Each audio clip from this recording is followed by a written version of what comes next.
నేను చెప్పిన ఈ రోజు అనుబంధ విభాగాలు ఫ్రంటల్ ఆర్గనైజేషన్లు బాధ్యత తీసుకున్న వాళ్ళకి ప్రభుత్వంలో ప్రథమ స్థానం ఉంటుంది అని. అందుకే ప్రభుత్వం వచ్చిన వెంబడే ప్రతి అనుబంధ విభాగానికి వేదిక మీద ప్రీతంతో సహా చాలా మంది ఉన్నారు. 37 మంది అనుబంధ విభాగాల అధ్యక్షులకు కార్పొరేషన్ చైర్మన్లు ఇచ్చి కేబినెట్ హోదా ఇచ్చి పార్టీ కోసం పనిచేస్తే పార్టీ జెండా మోస్తే ప్రభుత్వంలో గుర్తింపు ఉంటుందని 37 కార్పొరేషన్ చైర్మన్ల పదవులు అనుబంధ విభాగాలకు ఇవ్వడం జరిగింది. అనుబంధ విభాగాలంటే ఒక చిన్న చూపని గతంలో అనుకున్నారు. ఇవాళ అనుబంధ విభాగం అది ఎస్సీ డిపార్ట్మెంట్ కావచ్చు, ఎస్టీ డిపార్ట్మెంట్ కావచ్చు, మహిళా డిపార్ట్మెంట్ కావచ్చు, లేకపోతే చిన్న చిన్న డిపార్ట్మెంట్స్ ఏది ఉన్నా సరే ఏదో ఒక డిపార్ట్మెంట్కు నాకు పదవి ఇవ్వమని పెద్ద పెద్ద నాయకులు ఈరోజు వస్తున్నారు. అంతకుముందు అడుగుతా కూడా తీసుకోలేదు కదా, ఇప్పుడెందుకు వచ్చిందా అంటే ప్రభుత్వం తీసుకున్న నిర్ణయం తర్వాత మాకు విషయం తెలిసింది. అనుబంధ విభాగాలకు అధ్యక్షులుగా ఉంటే కార్పొరేషన్ చైర్మన్లు అవ్వడానికి అవకాశం ఉంటుంది, ఎన్నికల్లో టిక్కెట్లు రావడానికి అవకాశం ఉంటుందని ఇప్పుడు అర్థమైంది. అందుకే మేము బాధ్యత తీసుకుంటామని ముందుకు వస్తున్నారు. అందుకే ఈరోజు జిల్లా అధ్యక్షులు కావచ్చు, నియోజకవర్గ స్థాయి అధ్యక్షులు కావచ్చు, పార్లమెంట్ స్థాయి యూత్ కాంగ్రెస్ అధ్యక్షులు కావచ్చు, రాష్ట్ర స్థాయిలో వివిధ హోదాలలో ఉన్న యువమిత్రులకు నా సూచన ఒక్కటే, కష్టపడితే తప్పకుండా ఫలితం ఉంటుంది. కష్టపడ్డోని కాపాడుకునే బాధ్యత కాంగ్రెస్ పార్టీ తీసుకుంటుంది. అధ్యక్షుడు మహేష్ కుమార్ గౌడ్ గారు తీసుకుంటారు, ముఖ్యమంత్రిగా నేను తీసుకుంటా. కష్టపడకుండా నాయకుల చుట్టూతో తిరుగుతాం, నాయకులకు ఫ్లెక్సీలు కడతాం, కనపడినప్పుడు దండం పెడతాం, దండలేస్తామని ఎవరైనా అనుకుంటే పదవులు మర్చిపోండి. మీరు దండం పెడితే నేను 2 సార్లు దండం పెడతా, కానీ పదవి మాత్రం ఇయ్య. ఎవరైతే సమస్యల మీద పార్టీ పక్షాన వీధి పోరాటాలు చేస్తారో, ప్రజా సమస్యల మీద ప్రజల దగ్గరికి వెళ్ళి అండగా నిలబడతారో వాళ్ళకే ఈ ప్రభుత్వంలో గుర్తింపు ఉంటుంది. నాయకుడు నాకు తెలుసు కాబట్టి నాకు పదవి వస్తుంది, లేదంటే ఢిల్లీలో నాకు ఎవరో ఉన్నారు, ఢిల్లీ కోటాలో ఇక్కడ ఏదో వస్తుంది అని ఎవరన్నా అనుకుంటే అది భ్రమనే అని చెప్పి నేను ఈ సందర్భంగా స్పష్టంగా నేను చెప్పదలుచుకున్నా. ఢిల్లీ నుంచి కాదు, గల్లీ నుంచి రావాలి పైకి. ఢిల్లీ నుంచి పైనుంచి కిందకు వస్తే పదవులు వచ్చే కాలం పోయింది. గల్లీలో పేదల మధ్య ఉండి పేదల సమస్యల మీద కొట్లాడిన వాళ్ళకి తప్పకుండా అవకాశం ఉంటుంది.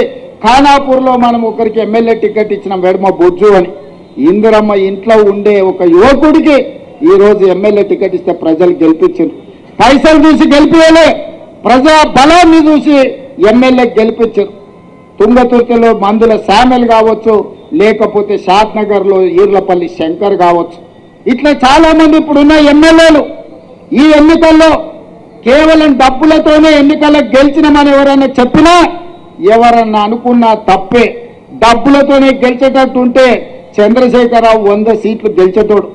లారీల కొద్ది పైసలు ఉన్నాయి ఆయన దగ్గరనే కాదు, ఆయన కొడుకు దగ్గర, ఆయన బిడ్డ దగ్గర, ఆయన అల్లుని దగ్గర, ఆయన సదకు దగ్గర, అల్మారీలలో బీరువాలలో కాదు లారీల నిండా రూపాయలు ఉన్నాయి.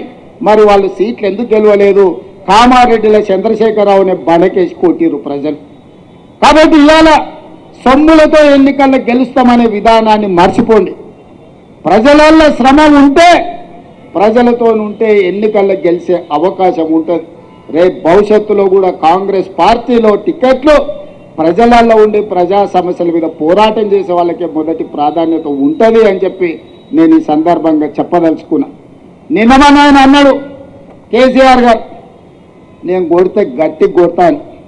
నేమన్నా చెప్పిన అయ్యా ఏందయ్యా కొట్టడానికి, అది ఏమన్నా ఫుల్లా ఆఫా గట్టి కొట్టడానికి అని అడిగిన.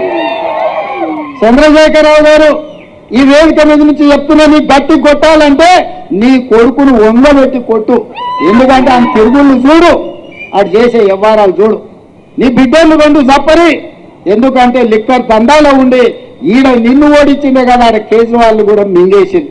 నీ అల్లుడు భూదండాలు చప్పరి, నీ అల్లుని పట్టుకొని 4 గట్టిగా కొట్టు. వాళ్ళని కొడుకుని కొట్టు, అల్లుని కొట్టు, బిడ్డను కొట్టు, సద్దకుని కొడుకుని కొట్టు, గట్టి కాదు కట్ట తీసుకొని కొట్టు.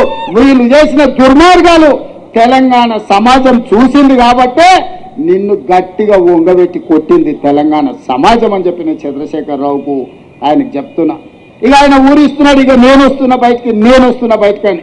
అయ్యా నువ్వు బయటకు వచ్చినప్పుడు, నువ్వు కుర్చీలో ఉన్నప్పుడే మా యూత్ కాంగ్రెస్ కార్యకర్తలు నేను బండకేసి కొట్టిరు. మళ్ళీ వచ్చేది ఉంది, నువ్వు ముఖ్యమంత్రిగా ఉన్నప్పుడు నీ పార్టీ అధ్యక్షుడిగా ఉన్నప్పుడే మా యువజన కాంగ్రెస్ పిల్లలు నిన్ను బండకేసి కొట్టి ఓడగొట్టి ఇంట్లో ఊసబెట్టారు. ఇవాళ కేటీఆర్ గారు ఊర్ల మీద తిరుగుతున్నాడు, కొత్త బిచ్చగాని పొద్దుగుర్తు ఎరగడాని. 10 ఏళ్ళ అధికారంలో ఉన్నాడు, డబుల్ బెడ్రూమ్ ఇల్లు ఇస్తాను ఇయ్యలే, ఇంటికో ఉద్యోగం ఇస్తాను ఇయ్యలే, దళితులకు 3 ఎకరాల భూమి ఇస్తాను ఇయ్యలే, డబుల్ బెడ్రూమ్ ఇల్లు ఇయ్యలే. ఇట్లా చెప్పుకుంటామంటే 100 హామీలు ఉన్నాయి. 10 ఏళ్ళు అమలు చేయలేదు. 7 లక్షల కోట్ల రూపాయలు అప్పు తెచ్చాడు. 10 నెలలు కూడా కాలేదు, అప్పుడే బిచ్చగాని తిరుగా గంగిరెద్దులో తిరుగా సంక్రాంతి పూట గంగిరెద్దుల్లో వచ్చినట్టు ఊరు తిరుగుతున్నాడు. ఈ ప్రభుత్వం ఏం చేయలేదని. ఈ ప్రభుత్వం 5 ఏళ్ళ